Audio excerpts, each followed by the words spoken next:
Hi guys, मैं हूँ लवकुश कश्यप और आप देख रहे हैं अपना यूट्यूब चैनल ऑल स्टडी 99। जी हाँ गाइस, स्वागत करता हूँ आपको अपने इस वीडियो में।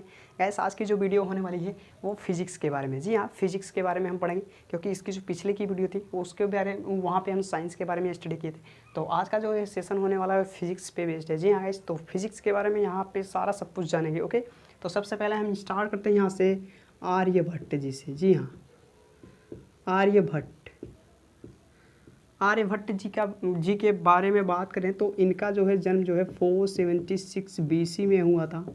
जी हाँ, जिसे हम ईसा पूर्व कहते हैं। जी हाँ, अब यहाँ पे आर्यभट्ट जी के बारे में हम थोड़ा सब कुछ बताते हैं, क्योंकि जो है फिजिक्स की जो है ना उत्पत्ति जो है यही आर्यभट्ट जी से यहाँ से रिलेट करती है। तो इसलिए जो है हम आर्यभट्ट जी के बारे में थोड़ा जान लेते हैं। ओके, तो सबसे पहले हम यहाँ से स्टार्ट करते हैं। स्टार्टिंग कहाँ से हुई थी? अरस्तु से। जी हाँ, अरस्तु। कहोगे हर टॉपिक में अरस्तु जी आ रहे हैं, तो जी हाँ, अरस्तु इसीलिए जो है क्या साइंस के जी हाँ गाइस, विज्ञान के जनक कहे जाते हैं। आप देख रहे हो अरस्तु जी ने बताया था क्या, जो सूर्य होता है वो क्या पृथ्वी का चक्कर काटता है। गाइस यहाँ पे आप ये बताए थे। जी हाँ, अरस्तु जी। फिर उसके बाद आर्यभट्ट जी आए। आर्यभट्ट ने बताया था कि जो हमारी पृथ्वी होती है वो क्या होती है, अपने ही अक्ष पे घूमती है इस प्रकार से। किसने? आर्यभट्ट ने। फिर उसके बाद कॉपरनिकस ने।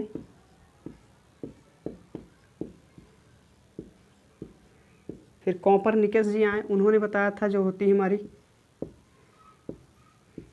सूर्य और पृथ्वी। उन्होंने कहा था सूर्य हमारा स्थिर होता है, पृथ्वी जो होती क्या है उसके चारों तरफ। ये 3 थियरियाँ थी गैस। यहाँ पे आपको समझना, आपको यहीं से मैं आपको समझाता हूँ।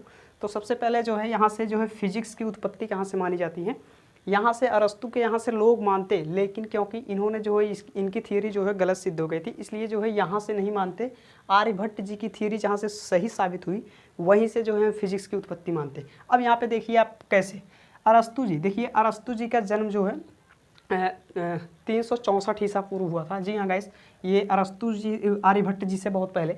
जी हाँ, तो इन्होंने सबसे पहले अपने प्रेडिक्शन के हिसाब से, यानी अपनी सोच, यानी इनकी जो सोच थी ये अपने मतलब बहुत बड़े ये लोग दार्शनिक थे। तो गाइस इन लोगों का जैसा मत होता था तो इन्होंने अपने तरीके से इन्होंने बताया था। सबसे पहले इन्होंने यह बताया था कि सूर्य जो होता है ना हमारे पृथ्वी का क्या चक्कर काटता है। यानी उन्होंने ब्रह्मांड को जो है ब्रह्मांड का केंद्र जो है पृथ्वी को माना था। जी हाँ, और कहा था कि सूर्य नहीं, सूर्य से और जितने भी ग्रह हैं सब क्या पृथ्वी के चक्कर काटते हैं। किसने कहा था? अरस्तु जी ने कहा था। फिर उसके बाद जो है आर्यभट्ट जी आए।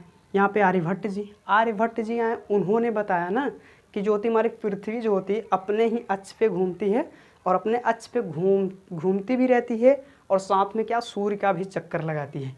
ये किसने बताया था? आर्यभट्ट जी ने बताया था। केवल बस आर्यभट्ट जी ये बताए थे। फिर उसके बाद कॉपरनिकस एक साइंटिस्ट आए, उन्होंने बताया कि जो होती है हमारी सूर्य जो होता है ना वो ब्रह्मांड का केंद्र है। यानी सूर्य जो होता है वो स्थिर होता है, और पृथ्वी जो होती है हमारी उसके चारों तरफ चक्कर लगाती है। तो यहाँ पे 3 थियरियाँ यहाँ पे गैस थी।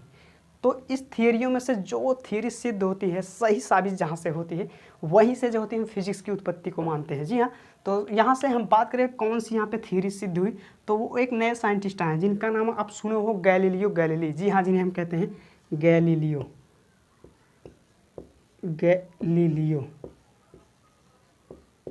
जी हाँ, गैलीलियो साहब। गैलीलियो एक बहुत बड़े साइंटिस्ट हैं। जी हाँ गाइस, और गैलीलियो को ही क्या फिजिक्स का यानी भौतिक विज्ञान का क्या जनक कहा जाता है। जी हाँ गाइस, तो आइए अब यहाँ पे जानते हैं कैसे। इन्होंने 1609 ईस्वी में, जी हाँ गाइस 1609 ईस्वी में एक टेलीस्कोप का आविष्कार किया। अपने ही द्वारा बनाए थे उन्होंने, अपने ही द्वारा एक टेलीस्कोप का आविष्कार किया।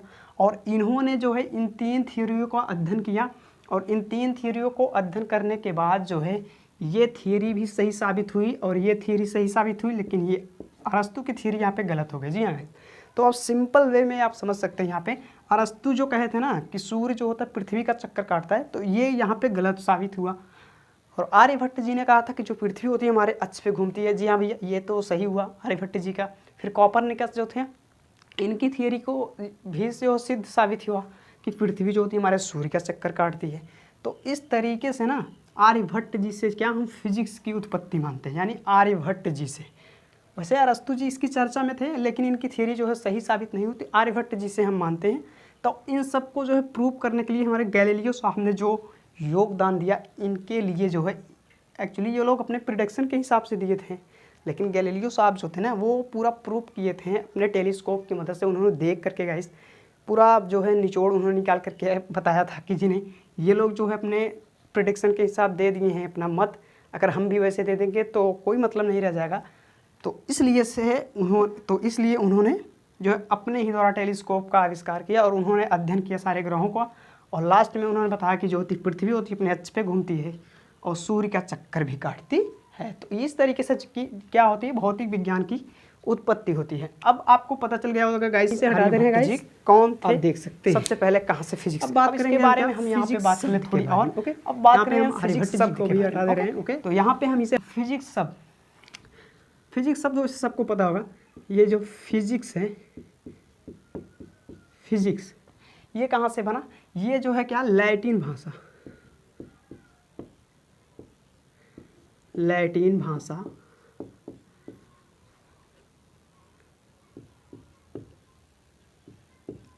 फ्यूसिका, जी हाँ गाइस ये मोस्ट इंपॉर्टेंट है, फ्यूसिका से, फ्यूसिका शब्द, फ्यूसिका शब्द से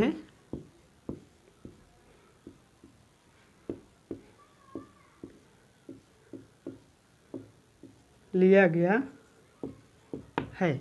आप यह कह सकते हो, जी हाँ गाइस ये जो हमारी लैटिन भाषा होती है ना, लैटिन भाषा को हम क्या डेड लैंग्वेज भी कहते हैं, जी हाँ। इसे हम हिंदी में मृत्यु भाषा के नाम से जानते हैं, लोग उसे मृत्यु भाषा भी कहते हैं। तो फिजिक्स जो होते हैं क्या, लैटिन भाषा में एक वर्ड है, एक वर्ड है कहते, उसका नाम है फ्यूसिका। फ्यूसिका का मतलब क्या होता है गाइस ना, फ्यूसिका का मतलब यहाँ पे होता है प्रकृति।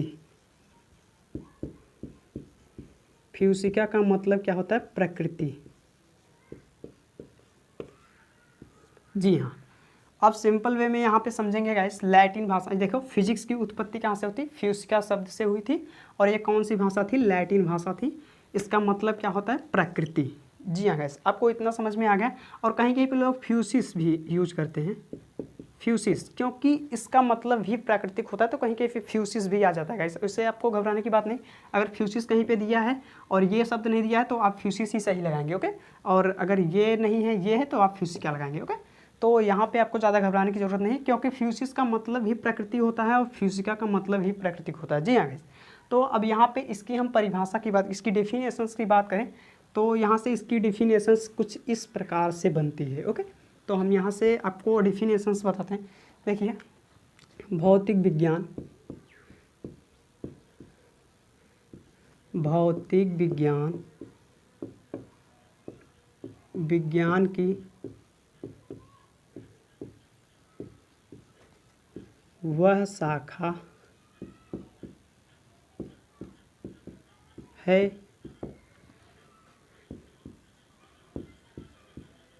जिसमें प्रकृति और उनके बीच होने वाली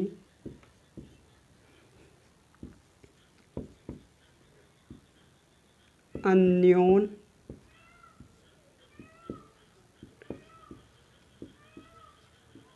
क्रियाओं का अध्ययन किया जाता है।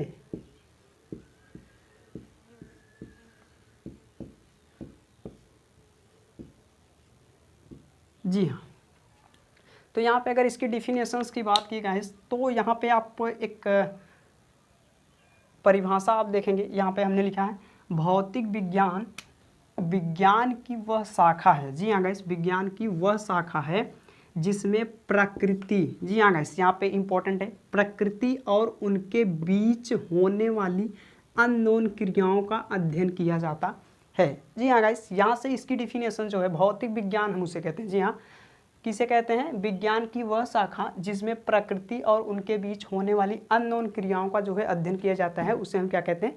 फिजिक्स यानी भौतिक विज्ञान कहते हैं। एग्जाम्पल की अगर बात करें तो हम इसके अंतर्गत किस किस चीज़ का अध्ययन करते हैं?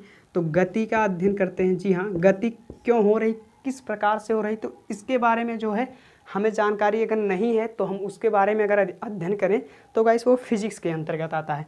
और बात करें हम बल भी क्या, अगर कोई किसी भी प्रकार का बल लग रहा है, हम आगे चल रहे हैं, आप पीछे की तरफ कोई चीज़ चल रही है, कोई आगे की तरफ चल रहा है, तो गाइस वो क्यों आगे जा रहा है, पीछे क्यों नहीं जा रहा, तो ये सब बल अगर कहीं पे लग रहा है तो अगर बल के बारे में हम स्टडी कर रहे हैं तो वो क्या फिजिक्स के अंतर्गत आता है। गति हो गई, बल हो गया, समय हो गया, गुरुत्वाकर्षण,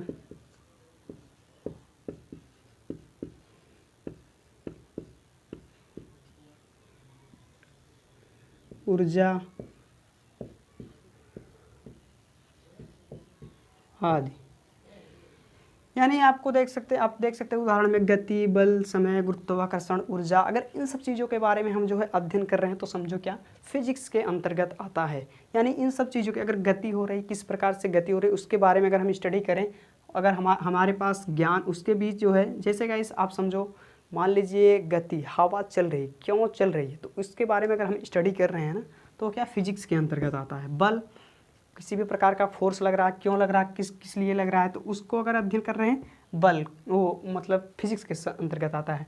समय, गुरुत्वाकर्षण, ऊर्जा, ये सब क्या फिजिक्स के अंतर्गत आते हैं। जी हाँ, प्रकृति और उनके बीच, ये क्या सब प्राकृतिक चीज़ें हैं ना, गति है, बल है, समय, गुरुत्वाकर्षण, ऊर्जा, ये सब क्या प्रकृति है। जी हाँ, तो प्रकृति, यही कहा गया ना, प्रकृति और उनके बीच होने वाली क्रियाओं का अध्ययन जो है क्या फिजिक्स कहलाता है।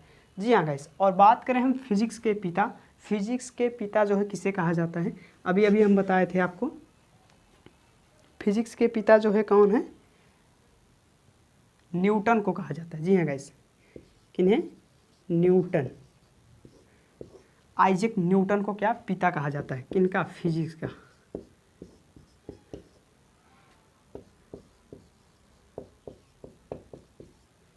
जी हाँ, ये थे पिता जो है फिजिक्स के पिता कौन है? न्यूटन जी हैं।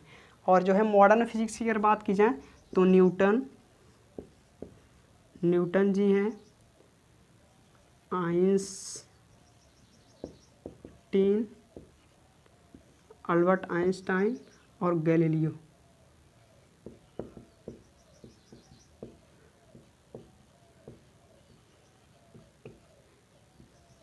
जी हाँ, इन 3 साइंटिस्टों को माना जाता है। जी हाँ, अगर मॉडर्न फिजिक्स की बात की जाए तो यहाँ पे मॉडर्न फिजिक्स,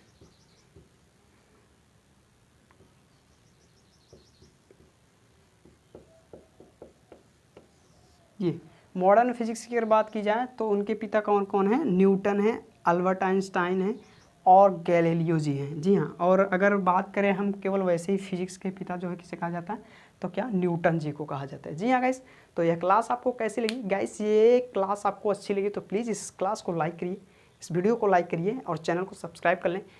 तो मिलते हैं किसी अगले नेक्स्ट वीडियो में, तब तक के लिए गाइस गुड।